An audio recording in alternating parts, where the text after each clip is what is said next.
book that I read that had the way in which they went about it, and they had a classification list. They went to the Newtown Club and said to the Newtown Club, who's going to be part of your club, who's going to come down and be part of Langhorne Club. And it also had letters in there about a little controversy that was going on. And Otto, might you like to read through that? A controversy that was going on over the district lines. And I found a book with copies of the letters referring to the commitment of the Bristol Club and the difficulties working out the Rotary boundaries between the Newtown Club and the adjoining Rotary District and with District 745, which is what it was called in those days. But it wasn't easy, but you made it work. And what happened is that the original boundaries for the district above us, takes in Newtown, stretched all the way from US 1 up through Newtown. So that this whole area was all part of what was originally designed to be part of the Newtown Club. That didn't go over so well with many people in Langhorne who wanted to be part of a different club. So after several years of appeals, they finally got together and worked out the line with the district. So now it's Bridgetown Pike. Bridgetown Pike is the formal line between the two districts up there. Not that that is as important as it used to be in those days, but it was just an interesting part of it. We made copies of that program, and when you leave tonight, we'll give you one. And like I jokingly say, it's the old teacher in me that if I give it out, you'll sit there and read it, and then you'll pay no attention to what anybody says, so you have to wait. I began to search through old records and banners for information, and for some years I found a lot, and from some years I found very little. I didn't have a lot of stuff, but some digging and looking through banners and asking questions, I was able to at least get some semblance of some years. And later years I had to do a lot of cutting out, because in the last number of years, probably through the 2000s, you know, with computers and everything else, we had written a lot of reports and end-of-year summaries, so there was a lot of information available. And that book will be available to you as you leave. And in that book is the history. It has all the list of all the Paul Harris fellows that have been in the club since the beginning. It's the list of all the Guy Gundaker people that have been in the club. It's a list of all the presidents from 1961 all the way down. So it's a very interesting book to look back and recognize the names of some people. I was impressed with the accomplishments of the hundreds of Rotarians through the years who, through their efforts and commitment, affected the lives of so many people, both young and old, and those other people that they would never meet. And that was always a high criteria for doing things for people that you're never going to meet, but you know you are making a difference. I could feel the relationships that had developed and the pride that came from being able to make a difference in the community and the world. And you could read it in the various reports and the various things that were mentioned and the activities that took place. I was impressed with the ability and the quality of the men and women willing to provide leadership and to be members and to provide support for the projects and the fundraising information efforts. I know the time commitment made by these people throughout the years. And I can't help mentioning is that on your tables you see the old program from 1961.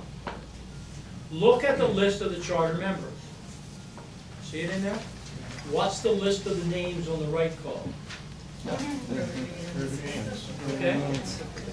Now, we had the distinction of having one of the first women to join Rotary, and that was Kathy, right?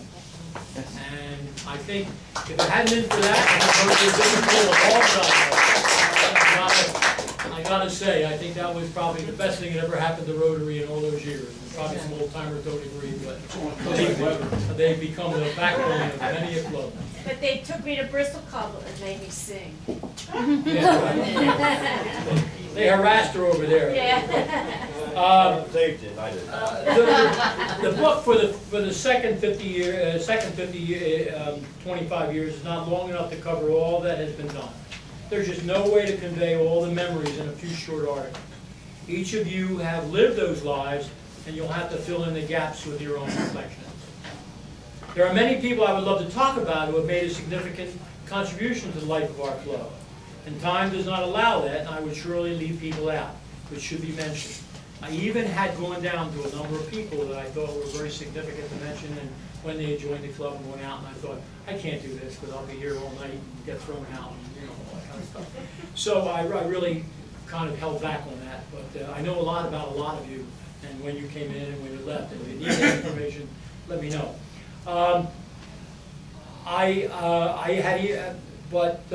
The history tip tonight is for renewing old friendships and not for making long speeches. Here I am making one. I would be remiss if I didn't mention, though, the commitments of the many long-suffering spouses who supported and continue to support the efforts of the Rotarian members of the family. And without that support, Rotary doesn't happen. I mean, if it wasn't for the wives who put up with an awful lot of stuff and are willing to allow us to do the things we do to make a contribution. Husbands too. Hey, Ward. Husbands too. And husbands. I'm sorry. Should we start off right?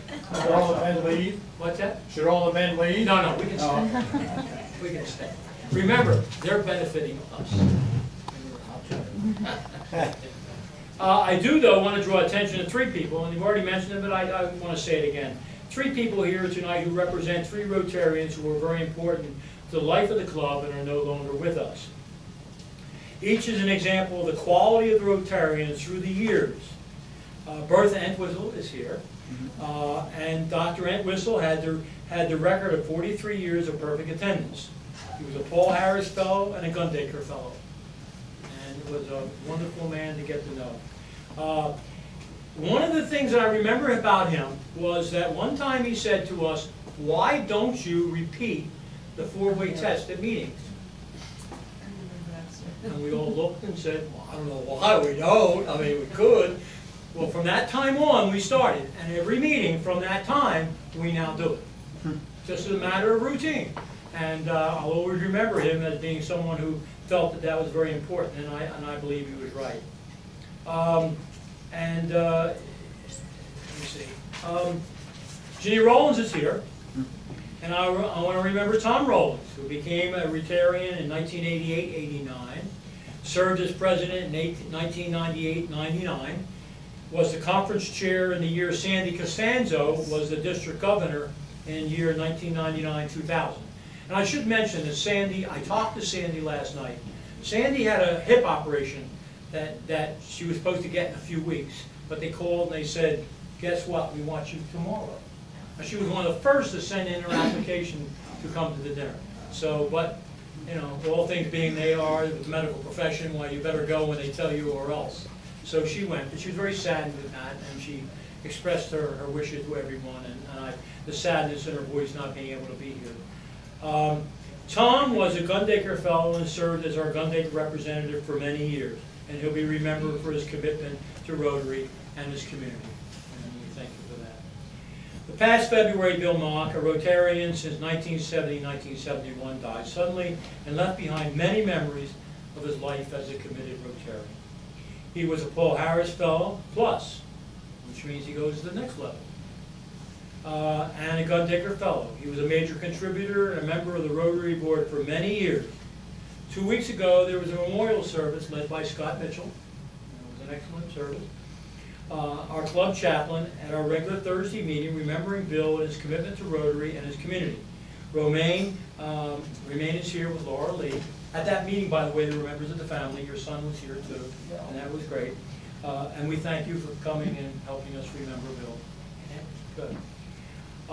Last week, I had the pleasure of attending the Rotary International Convention in New Orleans.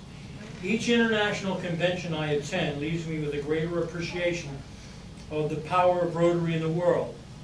Seeing what we as a club have been able to do in 50 years, and to see what Rotary International has accomplished makes me very proud of this organization. We must never forget we are part of a worldwide effort to bring about change in the lives of many people in that world. I heard Bill Gates, who was the speaker at the convention, and very, very powerful speaker, telling an audience of 18,000 Rotarians from all over the world.